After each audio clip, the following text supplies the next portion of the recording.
चलिए स्टार्ट करते हैं हम लोग बिहार दरोगा का प्रैक्टिस सेट। और इस वीडियो में हम लोग रहमान सर के द्वारा तैयार किया गया दरोगा प्रैक्टिस सेट का डिस्कशन करने वाले हैं। तो आइए हम लोग स्टार्ट करते हैं। आप लोग वीडियो को पूरा देखिएगा, इसका हर क्वेश्चन बहुत ही महत्वपूर्ण है। तो चलिए वीडियो को स्टार्ट करते हैं। और उससे पहले दोस्तों, अगर आप लोग चैनल पर नए हैं तो चैनल को सब्सक्राइब करना भूलें और वीडियो को लाइक कर दीजिए और इस वीडियो को अपने दोस्तों को शेयर जरूर करें। देखिए पहला क्वेश्चन है, भारत में पंचवर्षीय योजना के स्वरूप को किस देश से लिया गया? तो भारत में पंचवर्षीय योजना के स्वरूप को रूस से लिया गया। तो अपना ये हो जाएगा रूस। अगर बात करें यूएस से, अमेरिका से, तो अमेरिका से मौलिक अधिकार, न्यायिक पुनरावलोकन, प्रस्तावना, ये सभी चीजें अमेरिका के संविधान से लिया गया। दक्षिण अफ्रीका से संविधान संशोधन की प्रक्रिया को लिया गया है और चीन से कुछ भी नहीं लिया गया। अनवरत योजना, जिसे रूलिंग प्लान कहा जाता है, यह कब लागू किया गया था? अनवरत योजना को 1978-80 में लागू किया गया। 2 नंबर सही है। आगे बढ़ते हैं। भारत में राजकोषीय नीति कौन तैयार करता है? तो भारत में राजकोषीय नीति वित्त मंत्रालय के द्वारा तैयार किया जाता है। तो आपका 1 नंबर सही हो जाएगा, वित्त मंत्रालय। और खान सर और ज्ञान बिंदु के दरोगा का सेट अपलोड कर दिया गया है, आप लोग जाकर देख सकते हैं।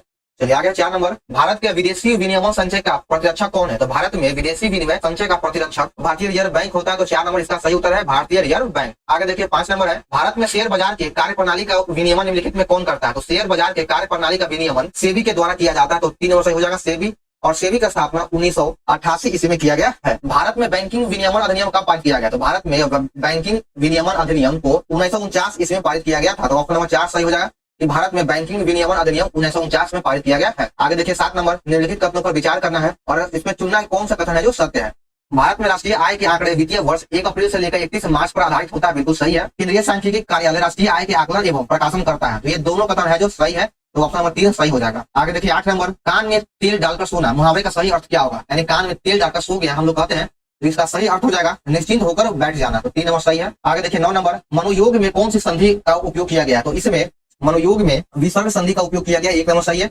आगे देखिए 10 नंबर, अब से बिहार दरोगा में इंग्लिश को भी जोड़ दिया गया, तो एक आध 2% इंग्लिश का भी रहेगा। It is the duty of every Indian to dash communal harmony. तो इसका इसमें फिलिंग द ब्लैंक पे भराएगा, यहाँ पे हो जाएगा मेंटेन। 2 नंबर सही है। आगे देखिए 11 नंबर में, halfway blanks the 2 towns there was a mountain which had to be crossed. इसमें आपका भरा जाएगा बिटवीन। आगे देखिए 12 नंबर में कहा गया है कि ज्ञानपीठ पुरस्कार किस क्षेत्र में दिया जाता है? तो ज्ञानपीठ पुरस्कार साहित्य के क्षेत्र में प्रदान किया जाता है। और अगर हम बात करें कि ज्ञानपीठ पुरस्कार की शुरुआत कब किया गया, तो इसकी स्थापना ज्ञानपीठ पुरस्कार की स्थापना 1961 ईस्वी में किया गया था, लेकिन पहला ज्ञानपीठ पुरस्कार 1965 ईस्वी में जी शंकर क्रूप को दिया गया था। आगे 13 नंबर, विश्व वन दिवस कब मनाया जाता है? विश्व वन दिवस 21 मार्च को प्रतिवर्ष मनाया जाता है। 2 नंबर सही है। 21 मार्च 22 मई को प्रतिवर्ष जैव विविधता दिवस मनाया जाता है। 22 अप्रैल को पृथ्वी दिवस मनाया जाता है। OPCW का मुख्यालय कहाँ है? इसका फुल फॉर्म होता है रासायनिक हथियार निषेध का मुख्यालय कहाँ है? तो इसका मुख्यालय द हेग नीदरलैंड में पड़ता है। 3 नंबर सही हो जाएगा। आगे देखिए 15 नंबर में कहा गया कि तेलंगाना दिवस कब मनाया जाता है? तो तेलंगाना राज्य की स्थापना 2 जून 2014 ईस्वी को तेलंगाना आंध्र प्रदेश से अलग होकर एक राज्य बन गया, तो 2 जून को इसका स्थापना दिवस मनाया जाता है। बिहार राज्य के संदर्भ में निम्नलिखित कथनों पर विचार कीजिए। सर्वाधिक धान एवं गेहूं रोहतास में होता है। तो बिल्कुल सही है।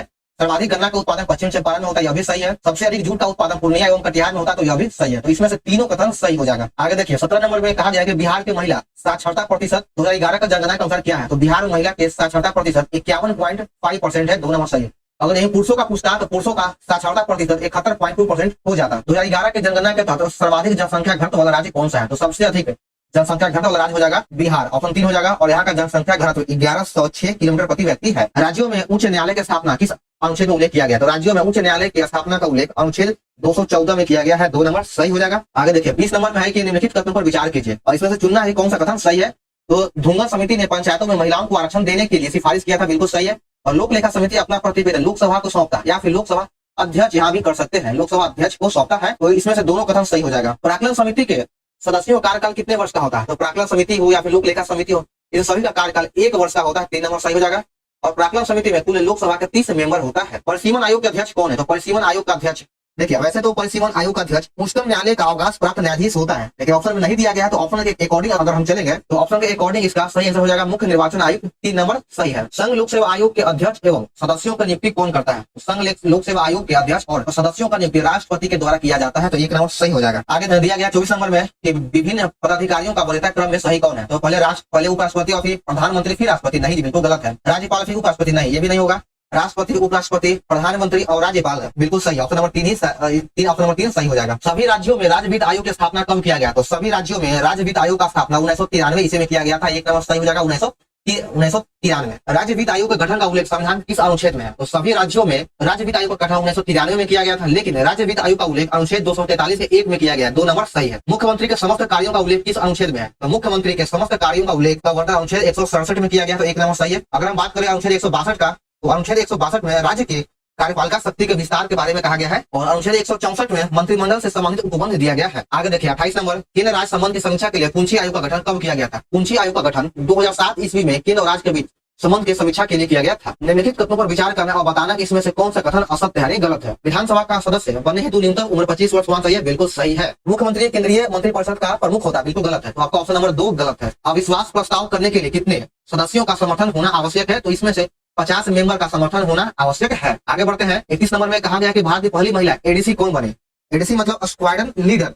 तो भारत की पहली महिला एडीसी मनीषा पांडे बनी है और यह उड़ीसा की रहने वाली है। तो 2 नंबर सही है। इटली की पहली महिला प्रधानमंत्री कौन बनी है? तो इटली की पहली महिला प्रधानमंत्री, यह नाम आप लोगों को शायद याद होगा कि काफी चर्चे में रही है, या रील हो या फिर जो भी हो चर्चा में है। तो इसका नाम है जॉर्जिया मेलोनी। ऑप्शन 2 सही है।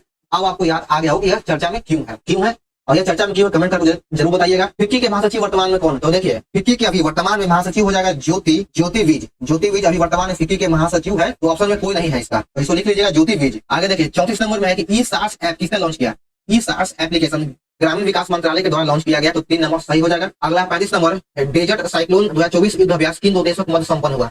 डेजर्ट साइक्लोन 2024 युद्ध अभ्यास भारत और यूएई के बीच में हुआ है। 1 नंबर सही है। 43वां आसियान शिखर सम्मेलन 2023 कहाँ संपन्न हुआ? तो 43वां आसियान शिखर सम्मेलन 2023 में जकार्ता में संपन्न हुआ। तो 1 नंबर सही हो जाएगा। आगे बढ़ते हैं, देखते हैं 37 नंबर, ईरान के नए राष्ट्रपति हाल ही में कौन बना है? तो ईरान के नए राष्ट्रपति हाल ही में मसूद पेजिशकियान को बनाया गया है। 3 नंबर सही हो जाएगा, मसूद पेजिशकियान। आगे कहा गया है कि ईरान के प्रधानमंत्री कौन है? तो वर्तमान में ईरान के प्रधानमंत्री बेंजामिन नेतान्याहू को बनाया गया। तो 2 नंबर सही हो जाएगा। भारतीय टेबल टेनिस संघ की पहली महिला अध्यक्ष किसे नियुक्त किया गया है? टेबल टेनिस संघ की पहली महिला अध्यक्ष के रूप में मेघना अहलावत को नियुक्त किया गया है। 2 नंबर सही है। उल्लास ऐप किसने लॉन्च किया? उल्लास ऐप शिक्षा मंत्रालय के द्वारा लॉन्च किया गया। 2 नंबर सही हो जाएगा, शिक्षा मंत्रालय। आगे देखिए 41 नंबर में कहा गया है कि 2011 के जनगणना के अनुसार भारत की कुल जनसंख्या में नगरीय जनसंख्या का प्रतिशत कितना है? तो इसका जो परसेंटेज हो जाएगा वो हो जाएगा 31.2%। 4 नंबर सही है। आगे है कि भारत में 2001 से 2011 में साक्षरता में कितना परसेंट का वृद्धि हुआ है?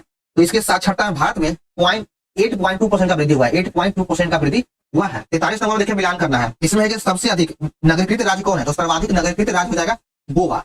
ऑप्शन डी में 4 में दिया गया जो आपको नहीं दिख रहा है। सर्वाधिक नगरीय जनसंख्या वाला प्रदेश कौन हो जाएगा? तो सबसे अधिक नगरीय जनसंख्या वाला प्रदेश हो जाएगा महाराष्ट्र। अधिकतम घनत्व वाला जनसंख्या प्रदेश है तो अधिकतम घनत्व वाला हो जाएगा दिल्ली। 1 नंबर होगा। आगे देखते हैं 4 नंबर ऑप्शन को। और न्यूनतम घनत्व वाला जनसंख्या प्रदेश कौन है? तो यह हो जाएगा अरुणाचल प्रदेश। अरुणाचल प्रदेश, तो सही उत्तर हो जाएगा ऑप्शन 4। आगे देखिए 44 नंबर है कि थारू जनजाति कहाँ पाई जाती है? तो थारू जनजाति यह एक तो उत्तराखंड और उत्तर प्रदेश राज्य में पाई जाती है, या फिर अगर ऑप्शन में नहीं है तो फिर हो जाएगा तराई क्षेत्र। 1 नंबर सही है। जापान को लौह अयस्क के निर्यात हेतु इनमें से कौन अधिक महत्व है? तो जापान में लौह अयस्क का निर्यात मार्मो गोवा बंदरगाह से किया जाता है। 1 नंबर सही हो जाएगा, मार्मो गोवा। यूरोप महाद्वीप को अफ्रीका महाद्वीप से अलग कौन करता है? तो यूरोप महाद्वीप को अफ्रीका महाद्वीप से जिब्राल्टर जल संधि अलग करता है। तो 4 नंबर सही हो जाएगा, जिब्राल्टर जल संधि। और ये जो जिब्राल्टर जल संधि यह स्पेन और मोरक्को को भी अलग करता है। प्ले ग्राउंड ऑफ यूरोप किसे कहा जाता है? यानी यूरोप का खेल का मैदान स्विट्जरलैंड को कहा जाता है। झीलों का देश किसे कहते हैं? तो झीलों का देश फिनलैंड को कहा जाता है। क्या हो जाएगा? 3 नंबर फिनलैंड। आगे देखिए सर्वग्राही मिट्टी के रूप में किसे जाना जाता है?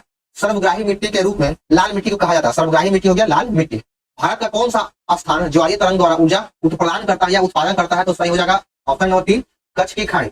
या फिर अगर कच्छ की खाड़ी नहीं रहे तो फिर बंगाल का खाड़ी भी आपका हो जाएगा। 2011 के जनगणना के अनुसार भारत में लिंगानुपात एवं बाल लिंगानुपात कितना है? तो भारत का लिंगानुपात 943 है और बाल लिंगानुपात 919 है। तो 1 नंबर सही है। 52 नंबर में दिया गया कि नल्ला मलाई की पहाड़ी किस राज्य में है? नल्ला मलाई की पहाड़ी आंध्र प्रदेश राज्य में है। तो 3 नंबर सही हो जाएगा। आगे देखिए 53 नंबर है कि निम्नलिखित घास के मैदान को उत्तर से दक्षिण क्रम में साझा है। यहाँ पे उत्तर से दक्षिण नहीं, यहाँ पे दक्षिण से उत्तर होगा। यहाँ पे दक्षिण से उत्तर। तो ये जो चारों जो घास का मैदान है सभी जो चारों यह दक्षिण अमेरिका का ही है, लेकिन पंपास या अर्जेंटीना में पाया जाता है। अर्जेंटीना में है। सेल्वास अमेजन बेसिन में है। कैंपोज जो है ब्राजील में पाया जाता है। लानोस वेनेजुएला में है। वेनेजुएला और कोलंबिया में पाया जाता है। तो इसका उत्तर से दक्षिण हो जाएगा। पहले आ जाएगा आपका अर्जेंटीना जो सबसे दक्षिण में है, उसके बाद होगा आपका कैंपोस, उसके बाद फिर होगा आपका सेल्वास, तब लानोस। तो 4 नंबर सही हो जाएगा। सॉरी 3 नंबर होगा 1 4 2 3। आगे देखिए 54 नंबर में है कि सोनोरान मरुस्थल कहाँ है? सोनोरान मरुस्थल यूएसए और मैक्सिको में है। 1 नंबर सही है। क्षेत्रफल के आधार पर सबसे बड़ा असल अवरुद्ध देश कौन है? तो क्षेत्रफल के अनुसार सबसे बड़ा असल रुद्र देश हो जाएगा कजाकिस्तान। 1 नंबर सही हो जाएगा। शक समझ का प्रारंभ किस शासक ने 78 ईस्वी में किया था? तो शक समझ की शुरुआत कनिष्क के द्वारा 78 ईस्वी में किया गया था। 2 नंबर सही हो जाएगा इसका। कुषाण काल में सबसे अधिक विकास किस क्षेत्र में हुआ था? तो कुषाण काल में सबसे अधिक विकास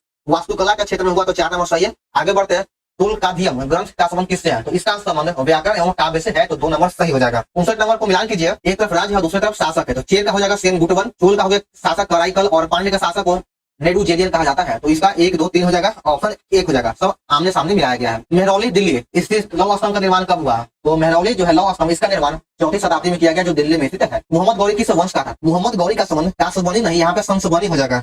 संसबनी वंश का था। संसबानी वंश का था। तो 2 नंबर सही हो जाएगा। यहाँ पे टाइपिंग मिस्टेक है। आगे देखिए 62 नंबर में है, मिलान करना है। वल्लभाचार्य यूपी और राजस्थान में था। चैतन्य महाप्रभु का संबंध हो जाएगा बंगाल से, मीराबाई का राजस्थान और नामदेव का महाराष्ट्र से। इसका 1, 2, 3, 4 सब आमने सामने है। 13वीं सदी में सेना का सर्वोच्च अधिकारी कौन था? 13वीं शताब्दी में सेना का सर्वोच्च अधिकारी खान को कहा जाता था। 3 नंबर सही है खान। आगे देखिए दिल्ली का पहला तुगलक सुल्तान कौन था? या तो यह दिल्ली का पहला तुगलक सुल्तान पूछ रहा है, या फिर इसे यूं कह सकते हैं कि तुगलक वंश का संस्थापक कौन है? तो आंसर हो जाएगा गयासुद्दीन तुगलक। 1 नंबर सही हो जाएगा। 65 नंबर देखिएगा, 11वीं सदी के भारत का दर्पण किसे कहा जाता था? भारत का दर्पण किताब उल हिंद को कहा जाता था। 1 नंबर सही हो जाएगा। और किताब उल हिंद को अलबरूनी के द्वारा लिखा गया है। रहेला पुस्तक को इबन बतूता के द्वारा लिखा गया है। इबन बतूता के द्वारा लिखा गया है। तारीख यामनी यह अल उतवी के द्वारा लिखा गया है। तो 65 का 1 नंबर सही है।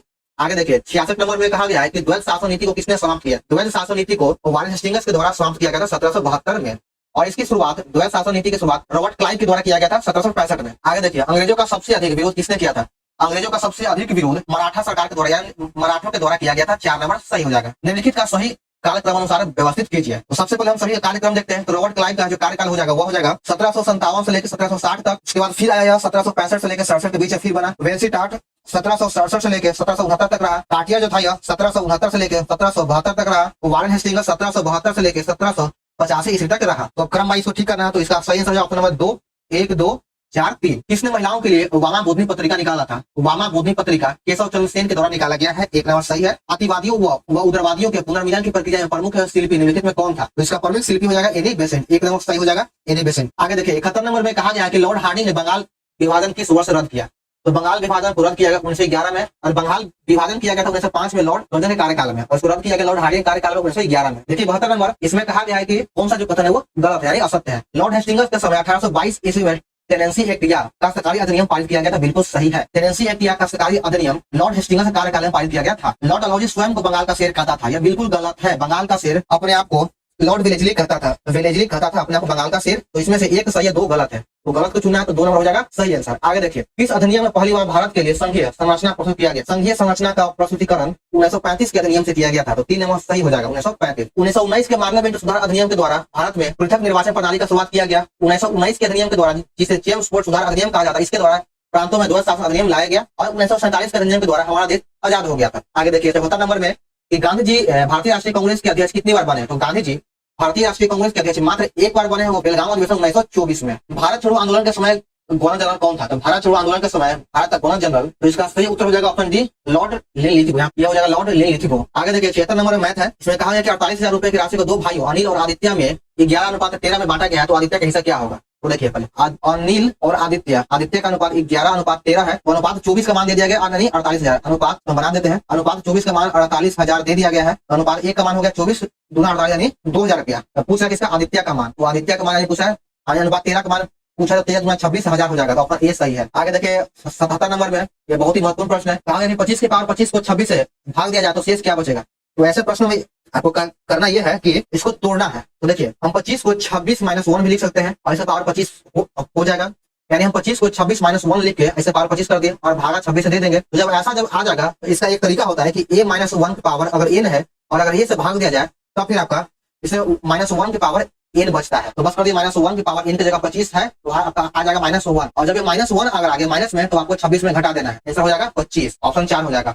अगर प्लस आता तो इसमें जोड़ देना था। आगे देखिए 78 में कहा गया कि 3 मित्रों की आयु का माध्य 22 वर्ष है और 4 मित्रों की आयु का माध्य यानी औसत 24 वर्ष है। तो चौथे मित्र का आयु पूछा है। तो देखिए 4 मित्रों का आयु का हो गया औसत 96 है और 3 का हो गया 66। तो बस 30 आपका घटाइएगा तो आंसर आ जाएगा। बहुत ही आसान प्रश्न है। आगे कहा गया कि एक कुर्सी के विक्रय मूल्य पर 10% और 14% का छूट देने पर 27% का अंतर आता है। तो कुर्सी का मूल्य क्या होगा? तो 10% और 14% छूट देने के बाद अंतर जो है 27 दिया है। तो बस पहले परसेंटेज में अंतर निकाल लीजिए। तो 4% का अंतर बराबर 27 दिया गया है। तो 100% का मान कितना हो जाएगा? तो 100% के बराबर 27 बटा में 4 गुना 100, 25 चौका 100, 27 गुना 25 बराबर हो जाएगा 675। तो 4 नंबर सही है। यानी हम यहाँ पर अंतर बराबर अंतर किया, परसेंटेज में अंतर दिया गया है 4 हो गया और इसका अंतर दे दिया गया 27। 80 नंबर है रीजनिंग है। इसमें लूप पद पूछना है। तो देखिए 7 यहाँ पे जोड़ दिया है। 7 से 11 11, 7 18, ठीक है। 7 6 13 13 7 20 हो जाएगा। 9 7 16 16 7 23। तो 2 नंबर सही हो जाएगा। निम्नलिखित कथनों पर विचार करना हो तो 81 में बताना है कौन सा कथन है जो सत्य है। तो विद्युत ऊर्जा को किलोवाट में मापा जाता है, बिल्कुल सही है। किसी खोखले चालक के अंदर विद्युत क्षेत्र शून्य होता है। तो ये दोनों कथन है जो सही है। निम्नलिखित कथनों पर विचार कीजिए और बताना है कि इन दोनों कथन में से कौन सही है। न्यूटन के तृतीय नियम से बल की प्रकृति ज्ञात होता है। तो बिल्कुल सही है। अर्थ ऊर्ध्वाधर दिशा में नीचे की ओर लगता है और इसमें दिशा और एवं परिणाम दोनों होता है। तो बिल्कुल सही है। आपका दोनों कथन है जो सही है। निम्नलिखित में कौन सबसे अधिक प्रत्याश है? तो सबसे अधिक प्रत्याश स्टील होगा। 3 नंबर आपका सही हो जाएगा। आगे देखिए 84 में पूछा गया है कि घड़ी में कौन सी ऊर्जा भंडारित होता है, तो घड़ी में स्थितिज ऊर्जा भंडारित होता है, तो 2 नंबर सही हो जाएगा। अगला है 85 नंबर, जब प्रकाश की तरंगें वायु से कांच में होकर गुजरती है तब कौन सा प्रभावित होता है। जब वायु से कांच में गुजरेगा तब इसमें तरंगदैर्घ्य और वेग में परिवर्तन होगा। ऑप्शन नंबर 4 सही हो जाएगा। आगे देखिए कि 86 नंबर में कहा गया कि निम्नलिखित में कौन अर्धचालक नहीं है, तो आपको चारों ऑप्शन में से आर्सेनिक अर्धचालक नहीं है, 4 में हो जाएगा आर्सेनिक। फैराडे के नियम का संबंध किससे है, तो फैराडे के नियम का संबंध विद्युत अपघटन से है, 1 में हो जाएगा विद्युत अपघटन। आगे 88 नंबर, किसी तत्व के समस्थानिक के बीच अंतर किन्हीं भिन्न संख्या की उपस्थिति के कारण होता है, तो 88 का सही आंसर हो जाएगा ऑप्शन नंबर 2 न्यूट्रॉन। इसका न्यूट्रॉन सही उत्तर है। आगे देखिए 89 नंबर, आइसोटोन क्या होता है, तो आइसोटोन जिसमें न्यूट्रॉनों की संख्या समान होता है उसे आइसोटोन कहते हैं, तो 2 नंबर सही है। आगे हम लोग बढ़ते हैं 90 नंबर में देखते हैं हम लोग सहसंयोजी यौगिक का उदाहरण है CHCl3, 3 नंबर सही है। 91 नंबर में कहा गया कि निम्नलिखित में कौन एक सहसंयोजी का यौगिक का उदाहरण है, तो सही हो जाएगा option number D carbon tetrachloride. आगे 92 नंबर में निम्नलिखित में कौन ईंधन तत्व नहीं है, ये 4 ऑप्शन में से हीलियम जो है आपका एक ईंधन तत्व नहीं है, यानी हीलियम से ईंधन प्राप्त नहीं किया जा सकता है। जंग रहित लोहा बनाने में किसका महत्वपूर्ण उदाहरण है, तो जंग रहित लोहा बनाने में क्रोमियम का इस्तेमाल किया जाता है, तो 3 नंबर सही हो जाएगा। आगे 94 में मिलान करना है, नीला छोटा हो जाएगा, कॉपर सल्फेट, हरा कासिस, फेरस सल्फेट, सिले सॉल्फेट और सोडियम नाइट्रेट और कैलोमल हो जाएगा मर्क्यूरी क्लोराइड, तो 94 का 2 नंबर सही हो जाएगा, 3 1 4 2। आगे देखिए 95 नंबर, इसमें गुणसूत्र में है कि गुणसूत्र में क्या होता है, तो गुणसूत्रों में डीएनए और प्रोटीन पाया जाता है, 3 हो जाएगा डीएनए और प्रोटीन। निम्नलिखित में कौन सा एक अम्ल विकसित अंग है, इन चारों ऑप्शन में से यहाँ पे इसका सही आंसर हो जाएगा ऑप्शन 2 अपेंडिक्स, दोनों सही हो जाएगा अपेंडिक्स। शरीर की विशालतम धमनी कौन सी है, तो शरीर की विशालतम धमनी एओर्टा हो जाएगा, दोनों हो जाएगा एओर्टा। सागरीय खरपतवार किसका महत्वपूर्ण स्रोत है, तो सागरीय खरपतवार आयोडीन का महत्वपूर्ण स्रोत है, 4 में सही हो जाएगा आयोडीन। जापानी एन्फेलाइटिस का क्या कारण है, तो इसका विषाणु कारण होने वाला यह रोग है। आगे देखिए 100 नंबर, इसे का अंतिम प्रश्न है, बीसीजी का टीका किस उम्र में लगाया जाता है, तो बीसीजी का टीका नवजात शिशुओं को लगाया जाता है, 4 नंबर सही हो जाएगा। तो चलिए दोस्तों, हमारे यहाँ पर ध्यान दरुआ का प्रैक्टिस सेट समाप्त होता है। तो आप लोग को वीडियो कैसा लगा कमेंट जरूर करें और कितना आपका नंबर इसमें आता है यह भी बताएं। अगर आप लोग को ये वीडियो पसंद आया तो वीडियो को लाइक करें, चैनल को सब्सक्राइब करना ना भूलें और इस वीडियो को अपने दोस्तों ग्रुप में शेयर जरूर करें। तो चलिए मिलते हैं फिर हम लोग नेक्स्ट वीडियो में।